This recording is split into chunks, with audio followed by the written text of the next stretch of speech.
नमस्ते दोस्तों, कथांकुर में आप सभी का स्वागत है। यहाँ हम आपको सुनाएंगे रोचक, शिक्षाप्रद और मनोरंजक कहानियाँ जो आपको ले जाएंगी एक नई दुनिया की ओर। तो तैयार हो जाइए, क्योंकि अब शुरू होगी कथांकुर के कहानियों की यात्रा।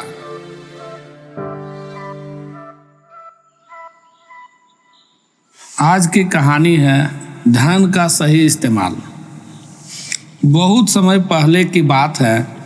चंदनपुर राज्य का बहुत बड़ा प्रतापी राजा राज करता था। उसकी समृद्धि की चर्चाएं बहुत दूर दूर तक फैली थी। उसके महल में हर एक सुख सुविधा की वस्तु उपलब्ध थी, पर फिर भी अंदर से उनका मन अशांत रहता था। वे शांति से नहीं रह पाते थे।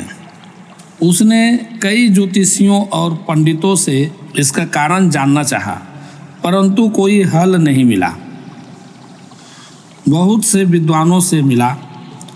किसी ने कोई अंगूठी पहनाई तो किसी ने यज्ञ करवाए, पर फिर भी राजा को शांति नहीं मिली।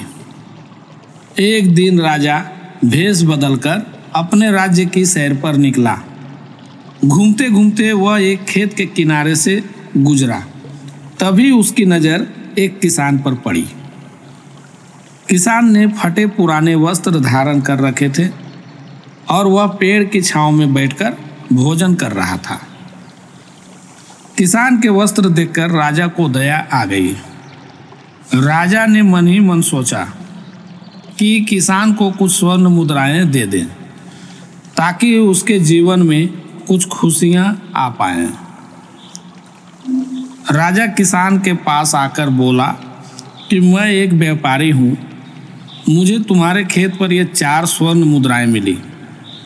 जबकि यह खेत तुम्हारा है, इसलिए यह मुद्राएं भी तुम्हारे हुए, अतः ये मुद्राएं तुम रख लो। किसान ने कहा, नहीं नहीं सेठ जी, ये मुद्राएं मेरी नहीं हैं। इसे आप ही रखें या किसी और को दान कर दें, मुझे इनकी कोई आवश्यकता नहीं है। किसान की यह प्रतिक्रिया राजा को बड़ी अजीब लगी। वह बोला, धन की आवश्यकता किसे नहीं होती है? भला आप इस तरह घर आई लक्ष्मी को कैसे ठुकरा सकते हैं? किसान ने कहा, सेठ जी, मैं रोज 4 आने कमा लेता हूँ और उतने में ही प्रसन्न रहता हूँ। राजा ने अचरज से बोला, क्या आप सिर्फ 4 आने की कमाई करते हैं और उतने में ही प्रसन्न रहते हैं? यह कैसे संभव है? किसान ने कहा, सेठ जी, प्रसन्नता इस बात पर निर्भर नहीं करती कि आप कितना कमाते हैं या आपके पास कितना धन है।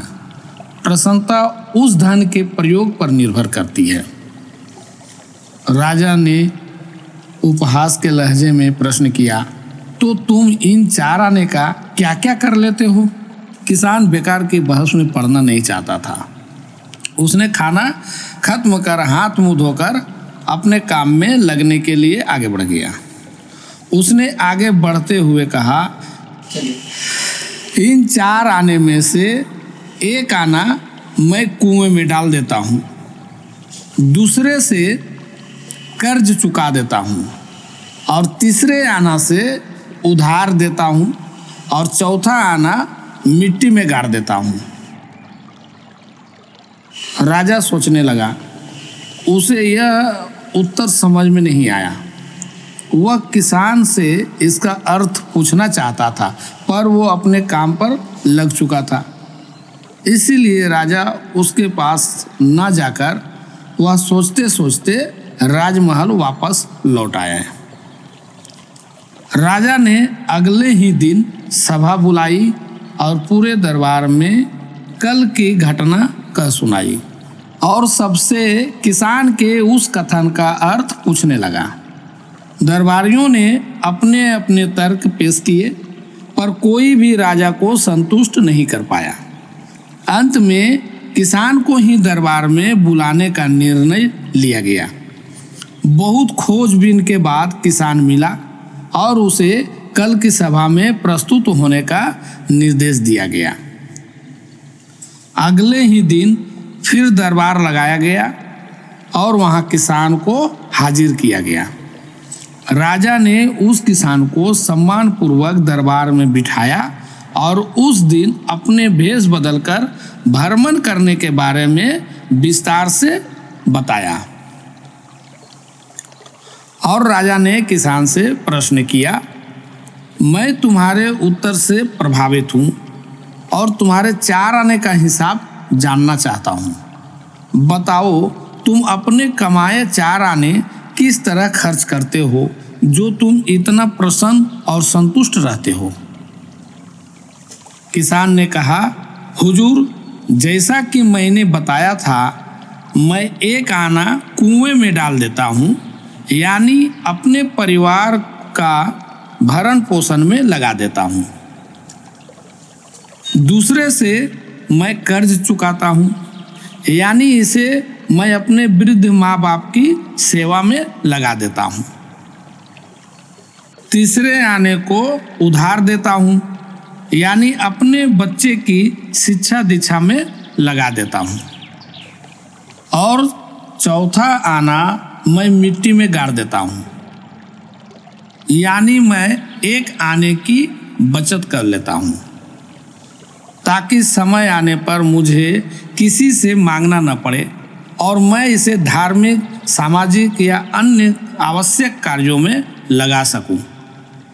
राजा को अब किसान की बात समझ में आ चुकी थी। राजा की समस्या का भी समाधान हो चुका था। वह जान चुका था कि यदि उसे प्रसन्न एवं संतुष्ट रहना है तो उसे भी अपने अर्जित धन को सही सही उपयोग में लाना होगा।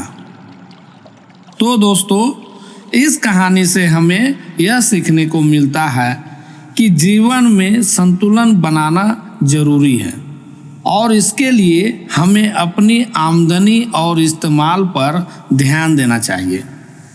नहीं तो भले ही हम लाखों कमा लें पर फिर भी प्रसन्न और संतुष्ट नहीं रह पाएंगे। धन्यवाद। धन्यवाद दोस्तों, अपना समय निकालकर हमारी इस कहानी को सुनने के लिए।